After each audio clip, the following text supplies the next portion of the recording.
माँ काली का जन्म कैसे हुआ?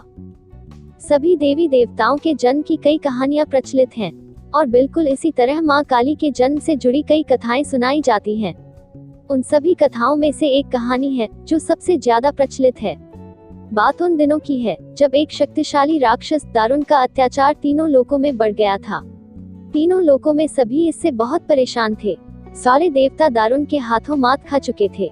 दारुण को वरदान मिला था कि उसकी मृत्यु एक स्त्री के हाथों ही हो सकती है। इस कारण सभी देवता हाथ जोड़कर ब्रह्मा जी के पास पहुंचे कि वे इसका कोई समाधान निकालें। इसके बाद ब्रह्मा जी ने एक स्त्री का रूप लिया और दारुण से युद्ध करने चले गए, लेकिन वो भी इस असुर को हरा नहीं पाए। अंत में सभी देवता ब्रह्मा जी के साथ भगवान शिव के पास गए और उनसे प्रार्थना की कि वे कुछ करें। सभी की प्रार्थना सुनने के बाद शिव जी ने मुस्कुराते हुए माता पार्वती की तरफ देखा। उनका इशारा समझते हुए माता पार्वती ने अपनी शक्ति का एक अंश निकाला। वह एक चमकता हुआ तेज था जो देखते ही देखते भगवान शिव के नीलकंठ से होते हुए उनके शरीर में प्रवेश कर गया। इसके बाद भगवान शिव ने अपनी तीसरी आंख खोली और तीनों लोग थर थर कांपने लगे। भगवान शिव की तीसरी आंख खुलने के बाद वह शक्ति उनकी उस आंख से बाहर निकली, जिसे देखकर वहां खड़े सारे देवता घबरा गए। उस शक्ति ने एक विशाल और रौद्र स्त्री रूप ले लिया था।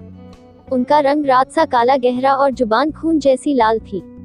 चेहरे पर आग सा तेज था और माथे पर तीसरी आंख थी। इस तरह राक्षसों को खत्म करने के लिए हुआ माँ काली का जन्म। इसके बाद उन्होंने कुछ ही देर में असुर दारुण और उसकी सेना का नाश कर दिया। उन सभी दानवों को खत्म करने के बाद भी माँ काली का गुस्सा शांत नहीं हो रहा था। इसके बाद उनका गुस्सा शांत करने के लिए भगवान शिव ने एक बच्चे का रूप लिया और उनके सामने आ गए। भगवान शिव को देखते ही माँ काली का गुस्सा शांत हो गया और उन्होंने उस बच्चे को अपनी गोद में उठा लिया। क्या आप माँ काली के सच्चे भक्त हैं? कमेंट करके जरूर बताएं। जय महाकाली।